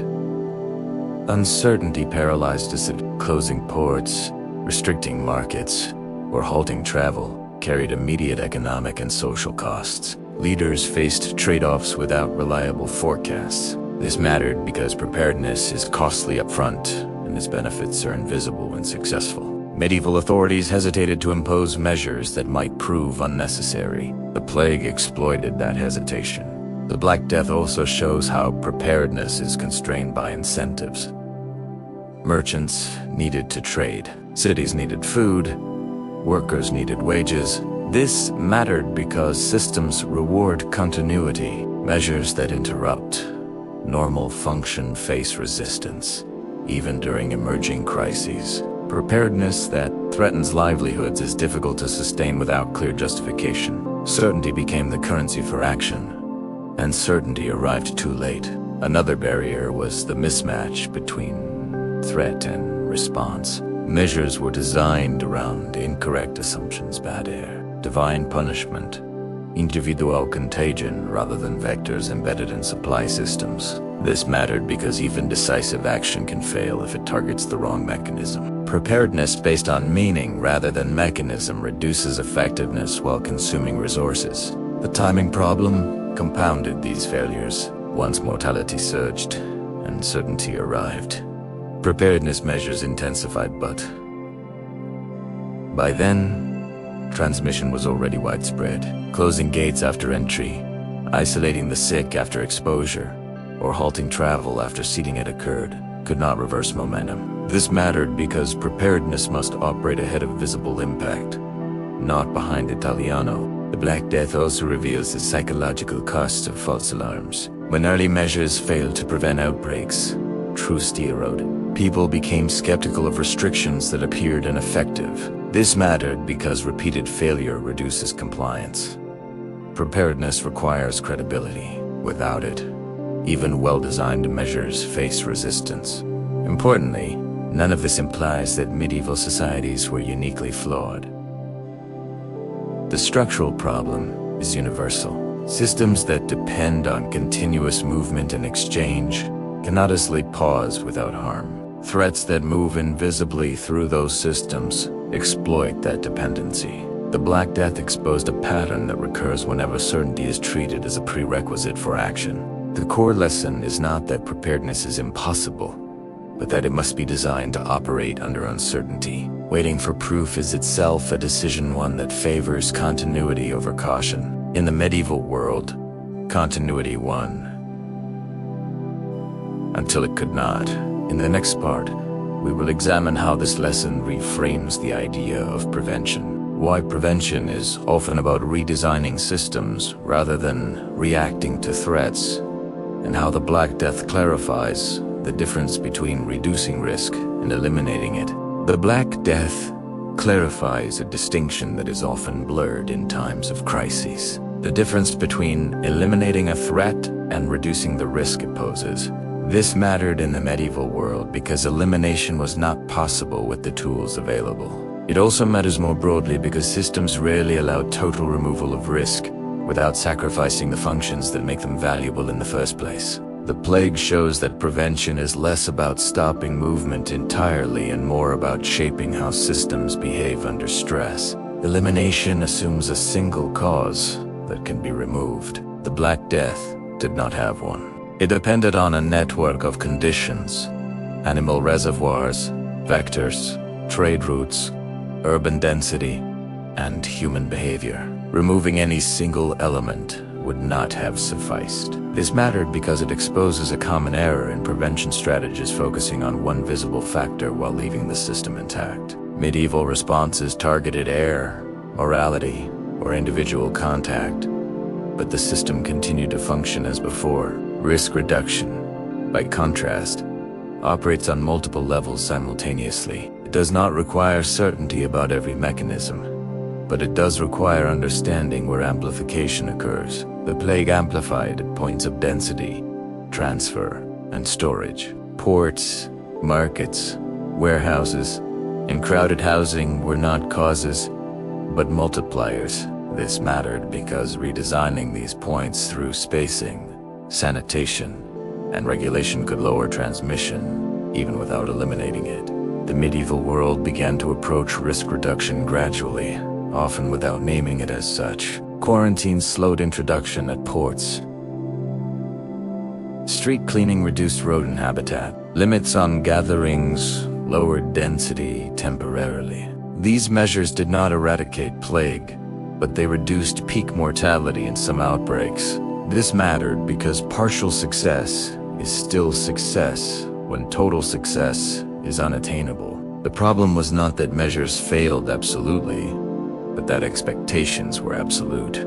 System design also determines how shocks propagate. Highly centralized systems transmit disruption widely. More modular systems can contain it. Medieval trade and governance were becoming increasingly centralized and interdependent. This mattered because when a hub failed, whether a port, market, or administrative center, the effects spread rapidly. Decentralization, redundancy, and buffers were limited. The plague exposed the cost of efficiency without slack. Another lesson concerns time. Risk reduction must operate continuously. Not only during crisis, measures implemented during outbreaks faced resistance and fatigue. Measures embedded into normal operations, as permanent quarantine stations or ongoing sanitation, proved more sustainable. This mattered because prevention that feels exceptional is harder to maintain. Prevention that becomes routine shapes behavior without constant enforcement. The Black Death also shows that prevention is constrained by values. Trade, worship, and social life were not optional activities. They defined meaning and survival. This mattered because prevention strategies that ignore social necessity are unlikely to succeed. Effective risk reduction must work with, not against, core functions. Medieval societies lacked the knowledge to do this fully, but their partial adaptations point toward the principle. Importantly, reducing risk does not eliminate uncertainty. The plague returned despite improvements. This mattered because success should be measured by resilience rather than absence. Lower mortality, slower spread, and reduced disruption are meaningful outcomes. Even when disease persists, the Black Death teaches that prevention is not a binary outcome, but a gradient. By reframing prevention as system design rather than threat removal, the plague's lessons extend beyond disease. They apply to any hazard embedded in complex networks where stopping the system is not an option, but reshaping it is. The medieval world could only do this imperfectly. Modern societies have more tools, but face the same structural dilemma. In the final part of this act, we will bring these lessons together and explain how the Black Death ultimately reframes the relationship between connectivity and vulnerability, why connected worlds are powerful but fragile, and how that balance defines both progress and risk. When all of the Black Death's lessons are brought together, they point toward a single, unifying insight. Connectivity is both power and vulnerability. This mattered in the medieval world because expanding connections created prosperity, stability, and cultural exchange.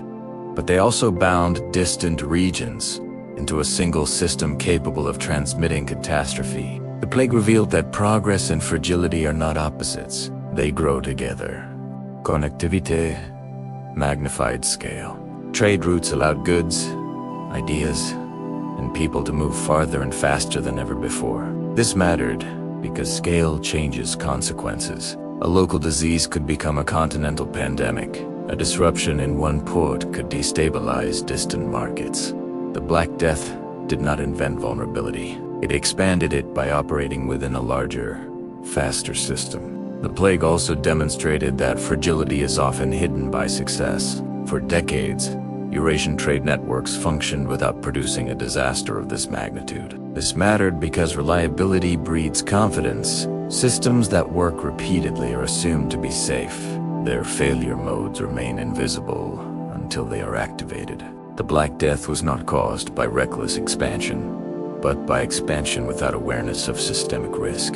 Another lesson concerns coupling. Highly connected systems reduce redundancy. Efficiency increases, but alternatives disappear. This mattered because when one pathway failed or carried harm, there were few independent routes to compensate. Medieval Europe relied heavily on key ports, trade hubs, and corridors. When these became conduits for disease, there was no easy way to reroute safely without severe cost. The plague also clarifies why fragility is often medieval observers blamed individuals, minorities, or moral decline.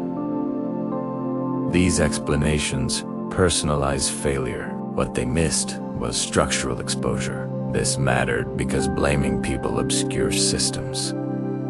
The Black Death teaches that large-scale disasters often arise from how systems are arranged, not from who inhabits them. Importantly, connectivity itself was not the mistake.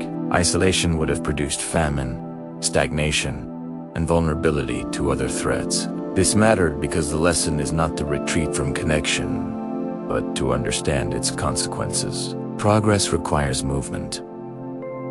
Safety requires buffers. The medieval world expanded one without fully developing the other. This balance between connection and protection defines resilience. Systems must allow flow while limiting amplification of harm. The Black Death shows what happens when flow outpaces buffering. Disease moved faster than coordination, faster than information, and faster than adaptation. By the time response matched scale, the system had already absorbed irreversible loss. What ultimately distinguishes the Black Death from many other historical disasters is that it was not confined to one place, institution, or generation. It revealed a property of interconnected worlds that persists across time. When systems grow in scale and speed, small disturbances can produce outsized effects. This mattered then, and it continues to matter whenever connectivity increases faster than awareness. By the end of this act, the Black Death is no longer only a medieval tragedy. It becomes a reference point for understanding how complex systems behave under stress. Its lessons are not moral, but structural. They concern thresholds, amplification, timing, and design. In the final act, we will close this documentary by returning to the core question posed at the beginning: how the Black Death really spread, and why understanding that spread step by step, system by system matters long after the last medieval outbreak faded. We will consolidate the full picture, clarify what can be stated with confidence, and bring the record to rest without symbolism or exaggeration. And at this point, enough evidence has been assembled to reconstruct how the Black Death really spread. Not as a simplified story, but as a connected sequence of biological, ecological, and human processes. This mattered because popular explanations often compress the plague into a single cause or moment, while the real pathway unfolded across years and systems that interacted continuously. Understanding that full path requires starting where transmission actually began, not where death became most visible. The disease originated in animal reservoirs, most likely among wild rodent populations in Central Asia. In these environments, Yersinia pestis circulated without causing large-scale death. This mattered because the bacterium was stable long before the pandemic. The Black Death was not triggered by a sudden mutation. It emerged when ecological conditions shifted in ways that increased contact between wild rodents, domesticated animals, and human logistics. Climate variability played a critical role at this stage. Periods of instability affected vegetation and rodent populations, pushing animals closer to human settlements and trade infrastructure. This mattered because disease crosses species boundaries, most ideally where ecosystems are disturbed. Carabanrutes, grain storage sites, and waste stations became points of interaction between wild reservoirs and human systems. From there, the disease entered trade networks, not populations directly. Fleas traveled on rodents that lived in food supplies. Rodents moved with caravans, wagons, and ships. This mattered because transmission did not depend on sick humans traveling long distances. It depended on logistics. Trade systems provided shelter, food, and mobility for vectors that humans barely noticed. Overland routes carried plague westward through Central Asia into Persia and toward the Black Sea. These routes were protected, active, and predictable. This mattered because predictability sustains transmission. The disease moved gradually, embedding itself in nodes along the network rather than racing unchecked. Local outbreaks occurred, subsided, and reappeared as conditions allowed. The critical transition occurred at maritime junctions. Ports along the Black Sea connected land routes to Mediterranean shipping lanes. Ships compressed distance dramatically. This mattered because maritime travel allowed the plague to arrive in multiple regions within a short time window, creating the appearance of simultaneity. In reality, the disease was arriving repeatedly from the same interconnected system. Once inside European ports, the plague entered urban ecologies optimized for transmission. Dense housing, grain storage, and close human-rodent proximity allowed local amplification. This mattered because ports were not just entry points, they were multiplication points. From them, the disease spread inland along rivers, roads, and routine travel. Human behavior shaped timing, but not direction. People fled, traded, worshipped, worked, and migrated as they always had. This mattered because the plague did not require irrational behavior to spread. Ordinary actions carried risk once the system was seeded. Attempts to escape often redistribute exposure rather than eliminating it. Importantly, the plague spread in waves, not a single surge. Seasonal conditions affected flea survival. Population loss altered density.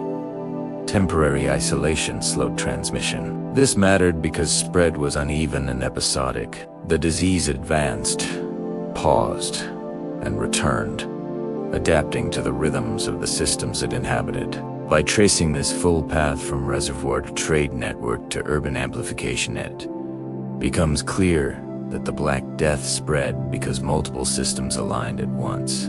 No single factor explains it, only the interaction does. In the next part, we will examine why this pathway was so hard to recognize at the time, why contemporaries could observe devastation without perceiving the system that carried it, and why hindsight is necessary to see the full structure of spread. The pathway that carried the Black Death across continents was not hidden because it was subtle, but because it was ordinary. This mattered because people tend to notice what deviates from routine, not what is embedded within it. The systems that moved the plague trade, travel, storage, and settlement were the same systems that sustained life. They did not appear dangerous. They appeared necessary. Contemporaries could observe devastation clearly. They saw people fall ill, swell, and die. They saw households collapse and burial grounds fill. What they could not see was the connective tissue linking one outbreak to another. This mattered because perception is local. A city experienced plague as an internal crisis, not as a node within a larger network. Without a framework for thinking in systems, there was no way to assemble local experiences into a continental pattern. Another reason the pathway remained invisible was temporal delay. Cause and effect were separated by days or weeks. Fleas could infect humans long after a ship docked. Symptoms appeared after travelers had moved on. This mattered because delayed effects break intuitive causality. People associate danger with immediate proximity, not with past contact or indirect movement. The role of animals further obscured the pathway. Rats were ubiquitous and unremarkable. Fleas were barely noticed at all. This mattered because vectors that are constant fade into background noise. When something is always present, it is rarely considered explanatory. Medieval observers focused on what changed illness, and death rather, than on what remained constant. Conceptual limits also played a role. Without a concept of microscopic agents, there was no mental category for invisible carriers operating across distance. This mattered because observation alone is not enough. Data must fit into a conceptual frame to become explanatory. Even when people noticed clustering around ports or markets, they lacked the tools to connect those observations into a mechanism. Social interpretation further distorted perception. Fear demanded meaning. Moral and religious explanations offered narratives that felt coherent and actionable. This mattered because meaning competes with mechanism. When an explanation satisfies emotional and cultural needs, it reduces pressure to seek structural causes. The plague became a judgment, a curse, or a poisoned atmosphere rather than a system failure. Communication constraints reinforced this blindness. Information traveled slowly, inconsistently, and without standardization. Reports were delayed, exaggerated, or dismissed. This mattered because pattern recognition requires synchronized data. No authority could see the whole map while the plague was unfolding. By the time reports accumulated, the system had already advanced. Importantly, none of this implies passivity or stupidity. People responded vigorously within their understanding. They cleaned streets, restricted movement, prayed, isolated the sick, and reorganized life. This mattered because failure was not due to inaction. It was due to action misaligned with mechanism. Only hindsight allows the pathway to become visible. With centuries of distance, modern tools, and integrated evidence, the ordinary can be reinterpreted as consequential. Trade routes become transmission corridors. Ports become amplification hubs. Storage becomes habitat. Movement becomes exposure. The invisibility of the pathway is therefore part of the story, not an omission. The Black Death spread because it traveled through systems that were trusted, normalized, and indispensable. The very familiarity of those systems concealed their risk. In the next part, we will examine how recognizing this full pathway changes responsibility and judgment. Why the question is not who failed, but how systems produced outcomes no individual could control. Once the full pathway of the Black Death is visible, the question of responsibility changes fundamentally. This mattered because history often looks for culprits, bad decisions, malicious actors, or moments of failure. The spread of the plague resists that framing. No individual, group, or institution directed the disease. Outcomes emerged from interactions among systems that were functioning as intended. Merchants did not cause the plague by trading. Trade was necessary for food security, employment, and political stability. Cities did not cause the plague by growing. Urbanization offered protection, opportunity, and efficiency. Travelers did not cause the plague by moving. Movement was essential for work, worship, and survival. This mattered because none of the behaviors that carried risk were irrational. They were normal responses to the structure of the medieval world. Responsibility, in this case, lies in design rather than intent. Systems were optimized for efficiency and connectivity, without awareness of how those qualities could amplify harm. This mattered because design shapes outcomes even when no one chooses the outcome itself. Once the plague entered the system, individual choices had limited influence over its direction. The system constrained what choices could achieve. Attempts to assign blame during the plague reflected discomfort with this reality. Scapegoating minorities, foreigners, or the sick provided a sense of agency. This mattered because blame creates the illusion of control. If someone is responsible, the threat feels manageable. Systemic causation feels abstract and powerless by comparison. Yet blaming people did nothing to alter transmission pathways. Even authorities were constrained. City leaders faced trade-offs without reliable information. Closing ports risked famine. Halting markets risked unrest. Enforcing quarantine threatened economic collapse. This mattered because leadership does not operate in a vacuum. Decisions were made within structural limits. Delays and compromises were not failures of will, but reflections of competing survival needs. The plague also exposes the limits of moral evaluation based on outcome. Many people who fled cities died anyway. Many who stayed survived. This mattered because outcome-based judgment ignores uncertainty. Decisions were made without knowledge of what would follow. The system produced results that could not be predicted reliably at the individual level. Understanding responsibility in this way reframes the narrative. The Black Death was not the result of bad actors making poor choices. It was the result of ordinary actors operating within a system that had crossed a threshold of scale and speed. This mattered because it aligns explanation with evidence. No hidden conspiracy or singular mistake is required to account for the disaster. This reframing also clarifies why similar patterns recur. When systems expand faster than awareness of their failure modes, risk accumulates invisibly. When disruption occurs, outcomes appear sudden and overwhelming. This mattered in the medieval world, and it applies whenever connectivity outpaces buffering and coordination. Recognizing systemic responsibility does not absolve institutions of learning. It redirects learning. The lesson is not to behave better, but to design differently. Ports later added quarantine. Cities invested in sanitation. Authorities monitored movement. These changes did not emerge from moral reckoning, but from structural insight gained too late for the first wave. The Black Death, therefore, teaches a difficult truth. Catastrophic outcomes can arise without anyone doing something wrong. They arise when systems align in ways that magnify harm. This is uncomfortable because it limits the usefulness of blame. It demands analysis instead. By shifting responsibility from individuals to systems, the plague becomes intelligible without becoming moralized. Suffering remains real. Loss remains immense. What changes is how cause is understood. The disaster belongs to structure, not to sin or stupidity.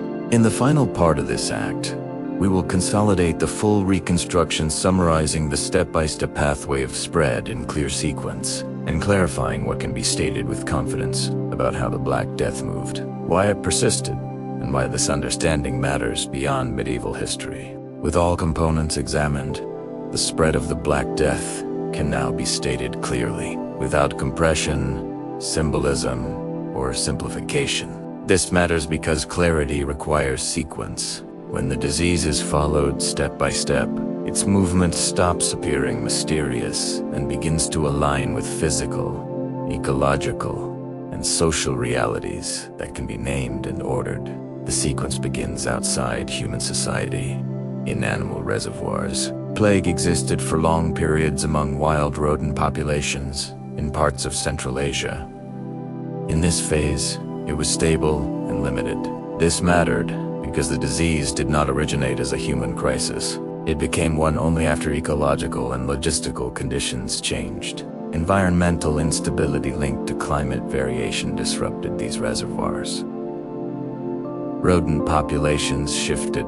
Contacts between wild rodents, domesticated animals, and human storage sites increased. This mattered because disease crosses into human systems, most often where ecosystems are disturbed, not where they are static. From there, plague entered logistical networks, not communities. Fleas and rodents moved with caravans along established trade routes. These routes were protected, predictable, and active. This mattered because the disease did not spread randomly across terrain. It followed infrastructure. It advanced node by node, not wave by wave. At major junctions, particularly along the Black Sea, the disease transitioned from land-based to maritime movement. Ships carried infected rodents and fleas into the Mediterranean. This mattered because sea travel compressed time and distance. Multiple ports were exposed within a short period, creating the appearance of sudden continental emergence. Once inside European port cities, plague encountered urban amplification environments, dense populations, grain storage, limited sanitation, and close human-rodent proximity allowed local outbreaks to escalate quickly. This mattered because cities were not just destinations. They were multipliers. Transmission intensified before spreading outward again. From ports, the disease moved inland, along rivers, roads, and routine travel. Merchants, laborers, pilgrims, soldiers, and refugees carried exposure indirectly. This mattered because the spread did not require mass panic or flight. Ordinary movement was sufficient. Attempts to flee often redistributed risk rather than escaping it. The plague spread unevenly and episodically. Seasonal conditions affected flea survival. Population loss altered density. Temporary isolation slowed movement. This mattered because the disease advanced in pulses, not in a straight line. Some regions were hit early, others later. Some were devastated, others less so. Delay did not equal immunity. Crucially, rodent populations provided persistence. Even when human cases declined, the bacterium remained present in animal hosts and urban environments. This mattered because the disease did not need continuous human transmission to survive. It could withdraw and return when conditions favored it.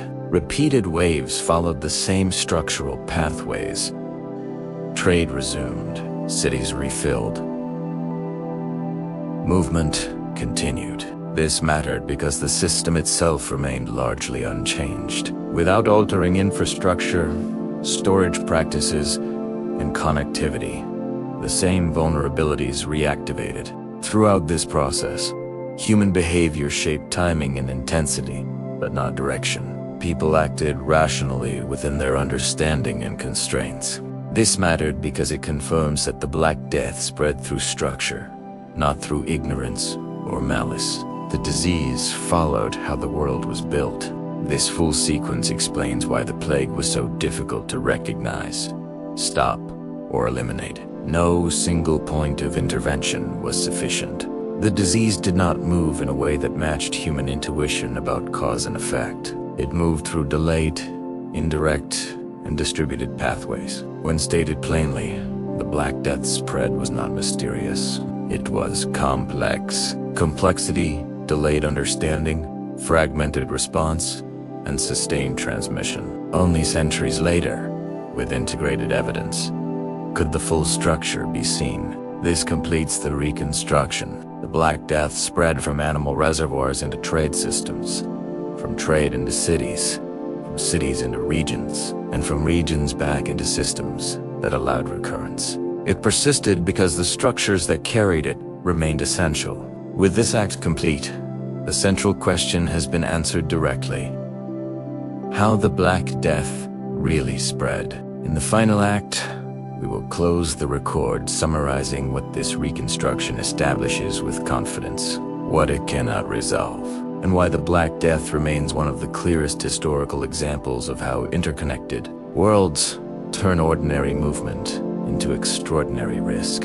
After following the Black Death from its ecological origins through its global pathways and long consequences, it is possible to separate what can be stated with confidence from what must remain uncertain. This matters because historical clarity depends not only on what is known, but on recognizing the limits of evidence. The Black Death is one of the best documented pandemics in history, yet it is not fully transparent. Its value lies in what it constrains as much as in what it reveals.